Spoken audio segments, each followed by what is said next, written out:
സ്വസ്ഥതയും സമാധാനമാണ് ഞാൻ ആഗ്രഹിക്കുന്നത്. പക്ഷെ അതിനിടയിൽ സന്തോഷം ആഗ്രഹിക്കുന്ന ഞങ്ങളെ പോലുള്ളവരുണ്ട്.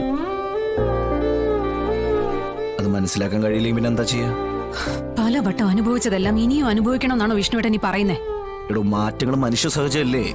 എന്നും ഒരാൾ ഒരുപോലെ ഇരിക്കൂ, സാഹചര്യത്തിനനുസരിച്ച് മാറില്ലേ?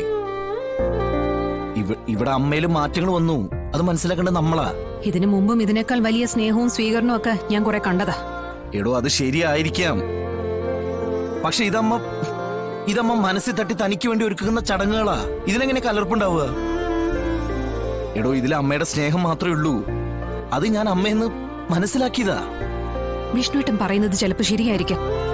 അമ്മയിലും മാറ്റങ്ങൾ ഉണ്ടാവാം. പക്ഷെ നാളത്തെ എന്റെ പ്രധാനപ്പെട്ട ഒരു ചടങ്ങ്, അതിൽ എനിക്ക് പങ്കെടുക്കാതിരിക്കാനാവില്ല.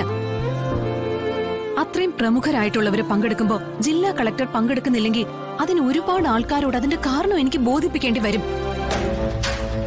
എന്റെ ജോലിക്ക് പ്രശ്നമാവുന്ന കാര്യം അത് ചെയ്തുകൊണ്ട് ഈ ചടങ്ങിൽ ഞാൻ പങ്കെടുക്കണമെന്ന് തന്നെയാണ് വിഷ്ണുട്ടൻ പറയുന്നത്. എടോ, ഇന്ന് ഞാൻ പറയുന്നില്ല, അതെനിക്ക് പറയാനും ആവില്ലല്ലോ. എന്തായാലും ഞാൻ പോകുന്നുണ്ട്, മോളെ ഞാൻ കൊണ്ടുപോകുന്നുണ്ട്. അമ്മ ആഗ്രഹിച്ചൊരു കാര്യം, എന്റെ അമ്മയെ താനിപ്പോഴും തന്റെ അമ്മയായിട്ട് കാണുന്നില്ല. അതന്നെയാണ് കാര്യം. അല്ലെങ്കിൽ ഇപ്പൊ ഈ ചടങ്ങിൽ പങ്കെടുക്കാവുന്ന രീതിയിൽ നാളത്തെ മീറ്റിംഗ് ഒഴിവാക്കേ സമയം മറ്റൊക്കെ ചെയ്യാം. അങ്ങനെ ചെയ്തോ? ഇല്ലല്ലോ. അതിനർത്ഥം ഇതിൽ പങ്കെടുക്കാൻ തനിക്ക് തീരെ താല്പര്യമില്ല എന്നുള്ളത് തന്നെയാ.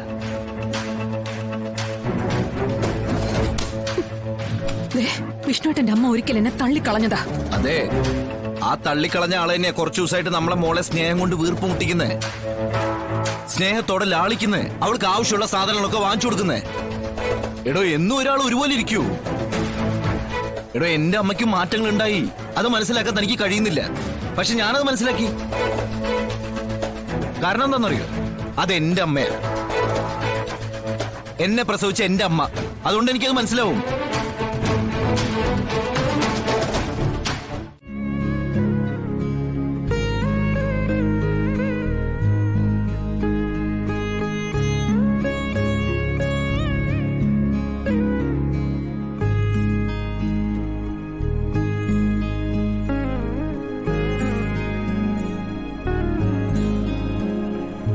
കാണുന്നില്ലല്ലോടോ പിള്ളേ.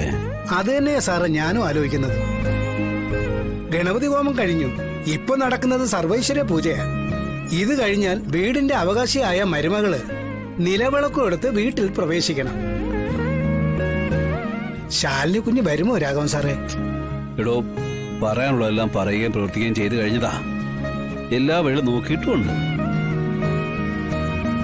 ഇനിയെല്ലാം വിധി. അല്ല, ഞാനിപ്പോ എന്താ പറയാനാ?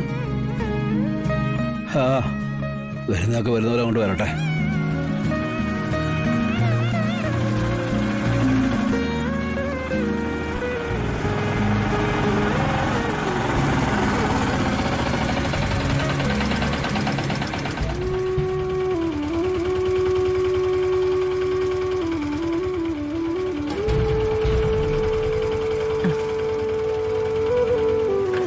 ഞാനോർത്തു പൂജയൊക്കെ കഴിഞ്ഞു കാണുമെന്ന്. കടയിലെ കാര്യങ്ങളൊക്കെ ഒതുക്കിയിട്ട് വേണ്ടേ വരാൻ? സർവേശ്വരി പൂജ നടക്കുന്നതേ. പക്ഷേ ഇത് കഴിഞ്ഞ ശാലിനി വന്ന് വിളക്ക് വാങ്ങിച്ച് കയറണ്ടേ ശാരദാമ്മേ? എന്നാലല്ലേ ചടങ്ങിന് പൂർണ്ണത ഉണ്ടാകത്തുള്ളൂ. മരുമകൾ ഈ വീടിന്റെ ലക്ഷ്മിയെ വരാതെ എന്ത് പൂജ നടത്തിയിട്ട് എന്താ കാര്യം? എല്ലാം വെറുതെയാ. അനുഭവയോഗം ഇല്ല, പറഞ്ഞിട്ട് കാര്യമില്ല. എന്തോ ഒഴിവാക്കാനാവാത്തൊരു മീറ്റിംഗ് വന്നു എന്നാ പറഞ്ഞത്. പറയേണ്ട രീതിയിലൊക്കെ എല്ലാ കാര്യങ്ങളും ഞാനും പറഞ്ഞു കൊടുത്തു. സത്യമ്മ വലിയ പ്രതീക്ഷയില്ല. ശാലിനി കുഞ്ഞ് പൂജ തീരുന്നതിന് മുമ്പ് വരുമെന്ന് തന്നെയാ കരുതിയിരിക്കുന്നത്. ഞാനെന്നാ അങ്ങോട്ട് ചെല്ലട്ടെ.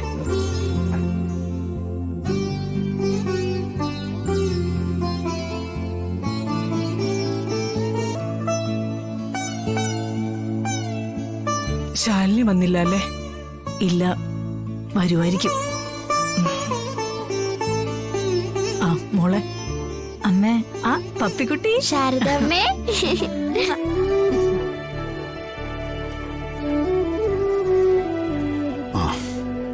സർവൈശ്വര പൂജയ്ക്ക് ശേഷം ഗൃഹപ്രവേശന കർമ്മമാണ്. അതിൽ വീടിന്റെ നായിക നിലവിളക്കെടുത്ത് വലതുകാൽ വെച്ച് അകത്തേക്ക് പ്രവേശിക്കണം.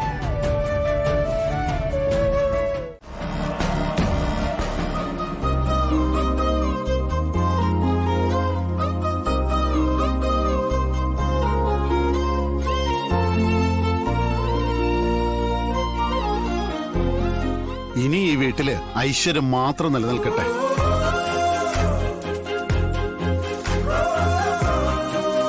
എല്ലാ മുറികളിലും കയറി ഇറങ്ങി പ്രാർത്ഥിക്കുക. കലഹങ്ങൾ ഒഴിവാക്കി ശാന്തിയും സമാധാനവും തരണമെന്ന്.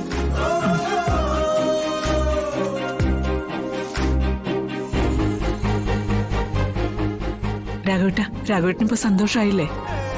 എനിക്ക് മാത്രമല്ല ഭാമേ, ഇവിടെ എല്ലാവർക്കും സന്തോഷമാണ്.